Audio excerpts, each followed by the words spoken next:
السلام علیکم ورحمۃ اللہ وبرکاتہ۔ کیسے ہیں ناظرین؟ امید کہ خیر وعافیت سے ہوں گے۔ ہم دوبارہ پھر حاضر ہیں آپ کی خدمت میں تفسیر قرآن مختصر تشریح کے ساتھ۔ ہم آپ سے یہی گزارش کرتے ہیں کہ ہمارے اس یوٹیوب چینل کو ضرور سبسکرائب کریں، ہمارے ویڈیوز کو شیئر کریں، لائک کریں، کوئی سوال ہے تو کامنٹ کریں۔ ہم تفسیر قرآن عام اردو ہندی بول چال جو روزمرہ کی ہماری گفتگو ہوتی ہے، بات چیت ہوتی ہے، وہی لہجے کے انداز میں ہم سمجھاتے ہیں اور خود بھی سمجھتے ہیں قرآن مجید کو، تاکہ آسانی سے اللہ کا کلام سب کو سمجھ آ سکے۔ تو ہمارے چینل کو سبسکرائب کریں، ہمیں زیادہ سے زیادہ ہمارے تعاون کریں۔ ناظرین، ہم نے پچھلے درس میں سورہ یونس کی آیت نمبر 78 تک اپنا درس مکمل کر لیا تھا۔ آج ہم آیت نمبر 79 سے اپنا درس شروع کرتے ہیں۔ اعوذ باللہ من الشیطان الرجیم، بسم اللہ الرحمن الرحیم۔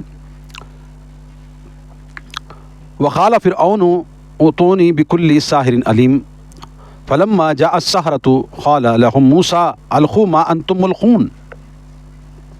اللہ کے نام سے جو بڑا مہربان نہایت رحم والا ہے۔ اور فرعون کہنے لگا کہ ہر ماہر ساحر کو میرے پاس حاضر کرو۔ پھر جب سب ساحر آ گئے تو انہیں موسیٰ نے کہا جو کچھ تم نے پھینکنا ہے پھینکو۔ پچھلے درس میں ہم نے سورہ یونس کے اندر مختلف آیتوں کی تذکرہ کیا تھا۔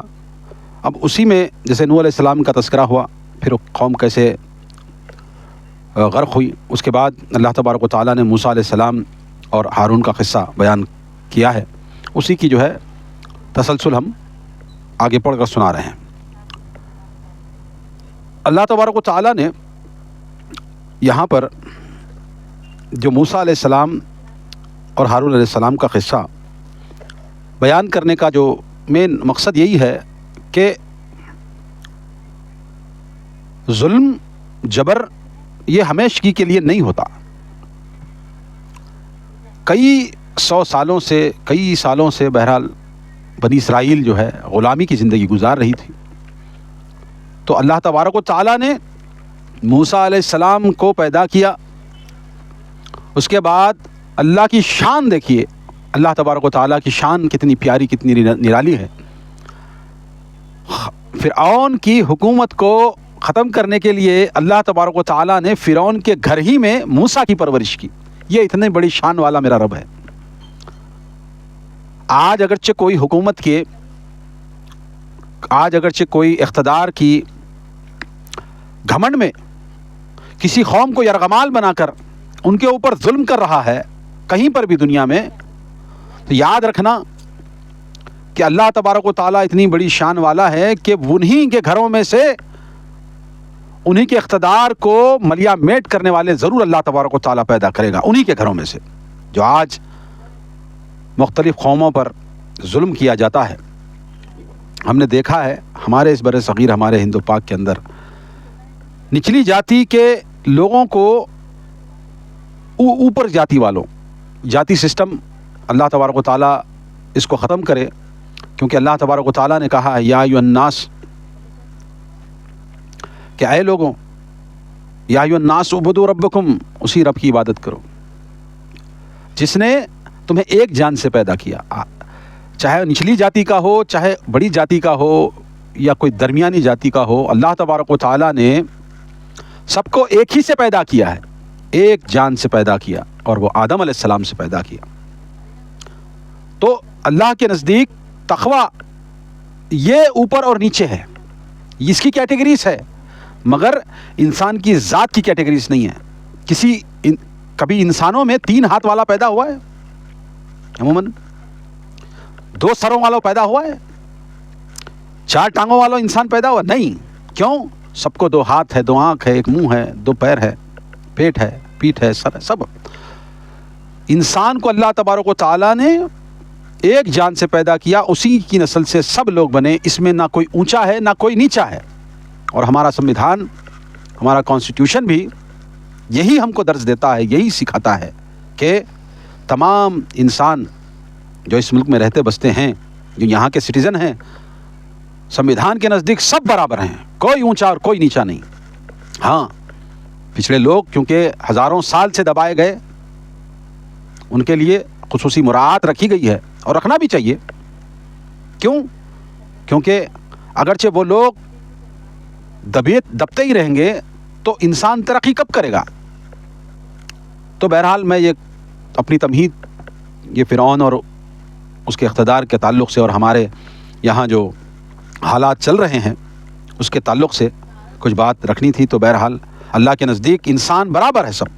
کوئی انسان ذات کے اعتبار سے چھوٹا اور بڑا نہیں ہوتا. ہاں کسی کی ڈگری بڑی ہوتی ہے, کسی کی ڈگری چھوٹی ہوتی ہے. تعلیم کے اعتبار سے اور سخاوت کے اعتبار سے, اللہ سے ڈرنے والے کے اعتبار سے, پرماتما سے بھے رکھ کر کے انسان کو انصاف کے ساتھ چلانا چاہیے. یہی درس دیتا ہے سموِدھان بھی. اور اللہ تبارک و تعالیٰ نے قرآن میں جو بار بار نچلی دبی کچھی جاتی جو بنی اسرائیل تھی, جس کو سینکڑوں سالوں سے دبایا گیا تھا, ان کو غلامی کی زندگی, اور ان کے پاس ایسا تھا کہ لڑکوں کو تو ذبح کیا جاتا تھا, لڑکیوں کو زندہ رکھا جاتا تھا. کبھی پیٹ میں جب بچہ, مرد بچہ اگرچہ پیدا ہوگا تو لے کر پہلے ختم کر دیں گے, بچی رکھیں گے تو اسے باقی رکھیں گے. یہ کام ہوا کرتا تھا فرعون کی حکومت میں. آج بھی بہت سارے دنیا میں ڈکٹیٹرز ہیں, فرعون ہیں, جو طرح طرح کے جو ہے قوانین, جیسے فرعون نے لگایا تھا کہ لڑکیاں پیدا ہوں گی تو اس کو زندہ رکھا جائے گا, لڑکے اگرچہ پیدا ہوں گے تو ان کو مار ڈالا جائے گا. یہ سسٹم تھا, یہ قانون تھا, یہ اس کا لا بنایا تھا اس نے. کس کے؟ فرعون کے حواری اور فرعون والوں کے لیے نہیں, صرف بنی اسرائیل کے گھر میں.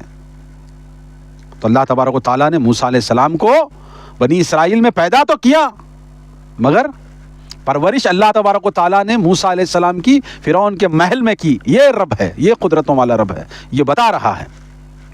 بہرحال اللہ تبارک و تعالیٰ نے موسیٰ علیہ السلام کو جوانی تک پہنچایا. پھر اس کے بعد اللہ تبارک و تعالیٰ نے ان کو نبوت دی. وہ نبوت دے کر کے فرعون کے پاس جب بھیجا تو فرعون جو ہے ان کا انکاری کرنے لگا. بہرحال اس کے بعد مختلف آیاتوں میں اللہ تبارک و تعالیٰ مختلف باتیں رکھی ہیں. وہی بات کا ہم تذکرہ تسلسل کے ساتھ کر رہے ہیں کہ فرعون کے محل میں جب پہنچے حضرت موسیٰ اور ہارون, نبوت اپنی لے کر کے, اس کے بعد فرعون کو کہا کہ یہ بنی اسرائیل کو آزاد کر دے, چھوڑ دے ان کو, کب تک ظلم کرے گا, اللہ سے ڈر. تو اس نے کہا کہ انا ربکم الاعلی, سب سے بڑا پالنہار میں ہی ہوں.